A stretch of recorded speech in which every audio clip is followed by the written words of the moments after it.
Good morning, Central Kentucky. This is Sandra Leslie White coming to you live from WJMM Studios here just outside of Lexington, Kentucky, and shouting out to all of you around our listening audience on 99.1 FM, Life Changing Radio, and WJMM.com around the country and Facebook Live. Good morning and happy San Marino Republic Day. Happy San Marino Republic Day. Did you open up your Bing homepage and see that gorgeous photograph that it shows this, as Bing says, a typically bucolic scene from the 24 square mile nation of San Marino, sometimes called the most serene Republic of San Marino. The tiny country is entirely surrounded by Italy, but maintains its own government, economy, and military.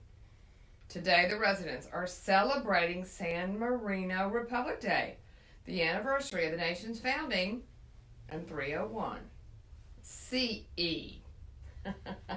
So, happy birthday, all of you in San Marino. I don't know if you're listening in from San Marino, but I'm curious about this little amazing country. Now I want to go.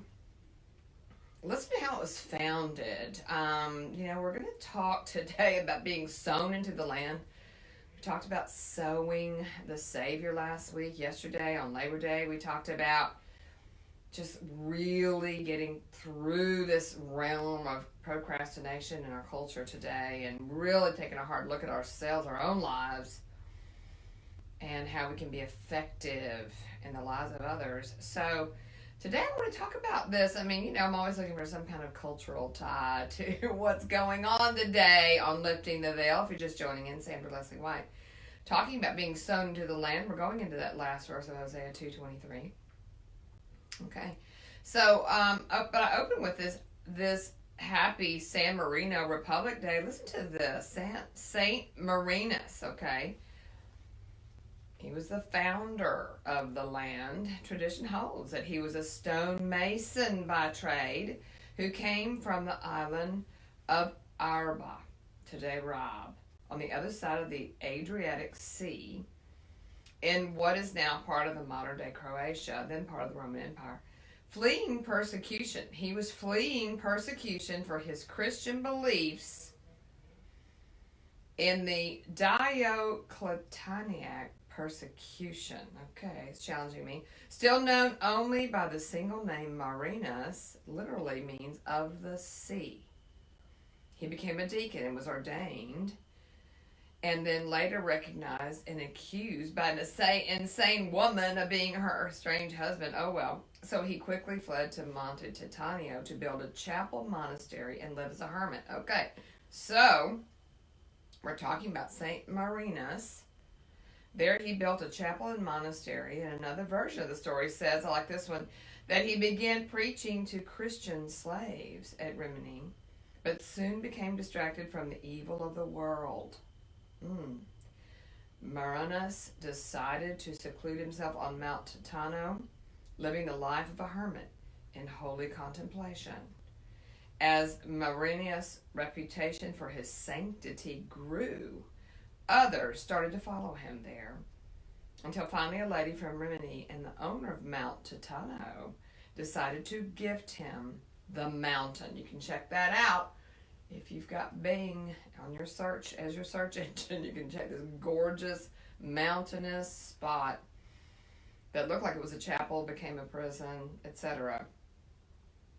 But what I want to really focus on is this. Listen to this. He died in the winter of 366. His last words were, Relinco vas libros ab utroque omin, which means, I leave you free from both men. This somewhat mysterious phrase is most likely to refer to the two men from whose oppressive power Saint Marinus had decided to separate himself, becoming a hermit on Mount Titano, respectfully and respectively. Legend inferences the emperor and the Pope.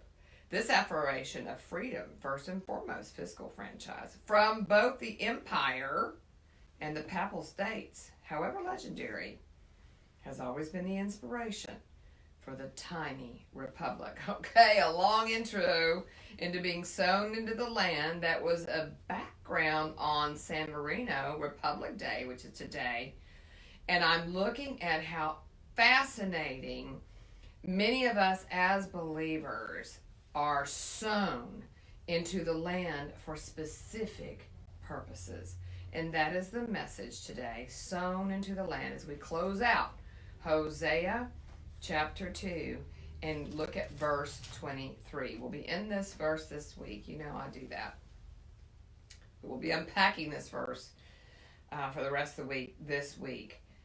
And it says this out of the New American Standard Version this morning, Hosea 2:23. And I will sow her for myself in the land. I will also have compassion on her who had not obtained compassion. And I will say to those who were not my people, you are my people. And they will say, thou art my God. Again, if you're just tuning in, this is Sandra Leslie White lifting the veil on the Word of God on Hosea 2:23. The title of the message today is Sown into the Land. And this is the reason, even if you go from 2:23 and back it all in to chapter 2, verse 1. Come on, Sandra. I'm so excited today. If you back it all into Hosea 2:1, the entire second chapter of Hosea gives us a picture of the gospel, the good news, freedom for those of us who were once in bondage. And that would be every single person in the listening audience, the viewers on Facebook. There was a time when you were a slave and I was a slave before we gave our lives to Jesus Christ. So this is just the most fascinating chapter to me in the Bible. As you know, many of you that follow me, this is the message that is written upon my heart, that for anyone, I don't care where you are, I don't care what you're doing, I don't care what your position in life is right now, this very moment, if Yahweh, the God of the universe, would pursue with great passion a prostitute named Gomer, which is what the book of Hosea is all about, representative of his people, of pursuing his people on the earth from when this was penned, the latter part of the 8th century BC, all the way to today. The fact of the matter is, he never changes. He's always after our hearts, and he wants to deliver us from whatever it is that keeps us in bondage. And that, my friends, is freedom. When we talked about St. Marinas, I shouted out, if you're just joining in, shouted out to all of those in San Marino. It's this fabulous little country bordered by Italy. And it's the Republic Day. Fascinating history. It was founded by a saint. And so, when we think about his dying words, which I'll repeat, and I won't do it in Italian just to spare you. He said, I leave you free from both men. He really was talking about the tyranny of the emperor and the papal state, the financial tyranny, the religious tyranny. And this is not a judgment against anyone listening in who may be Catholic. That's a primarily Catholic country, and a thriving country economically, culturally, etc. Beautiful country. I can't wait to go. But it is to say that he was about freedom, and he was fleeing for his Christian faith. He was fleeing and wanted to become a monk, a hermit. Don't we all just want to become a hermit? Have you been there? I have. I'm like, okay, the evils of this world, which he talked about. He just couldn't stand them. And he just wanted to go away and just find himself on this incredible piece of land, which became the country of his name, San Marino.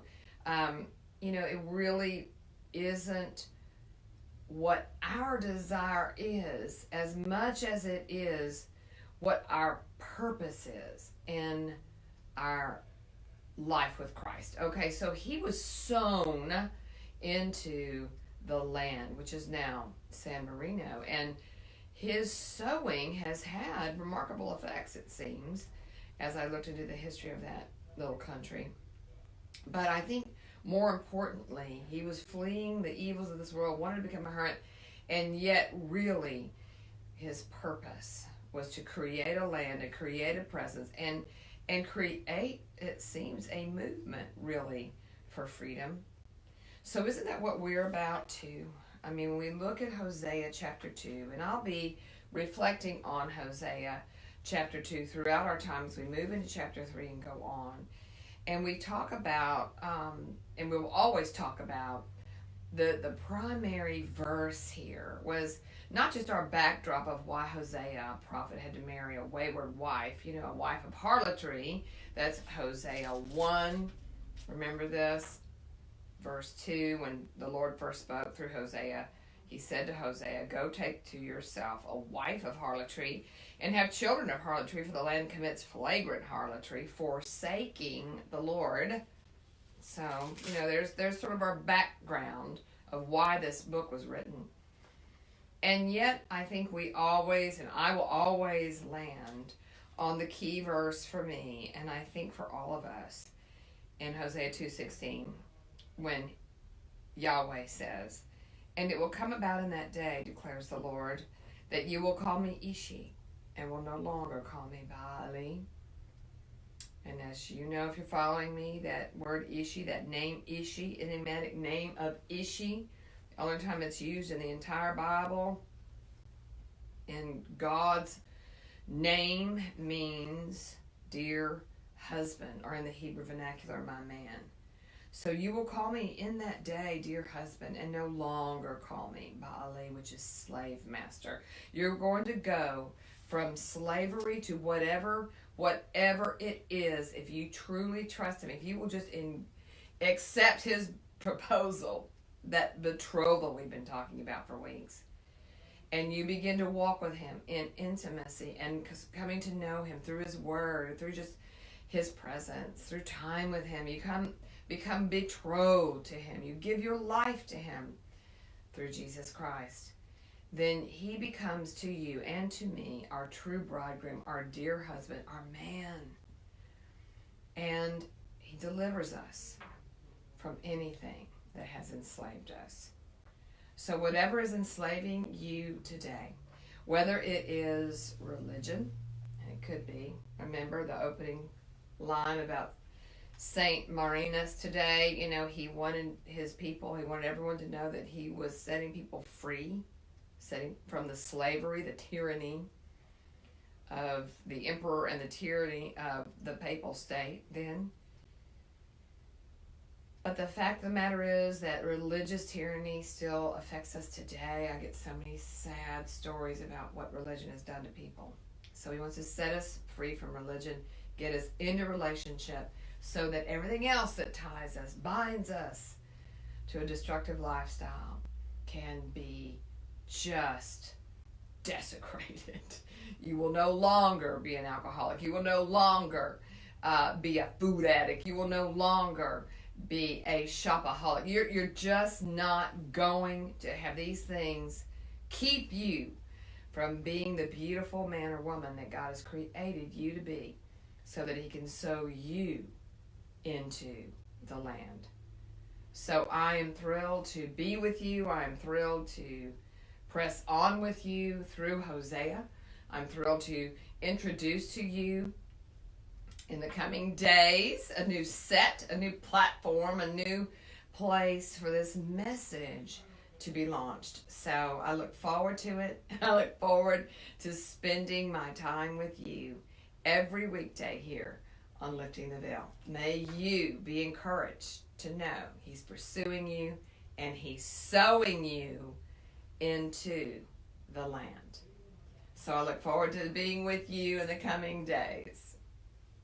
God bless you today.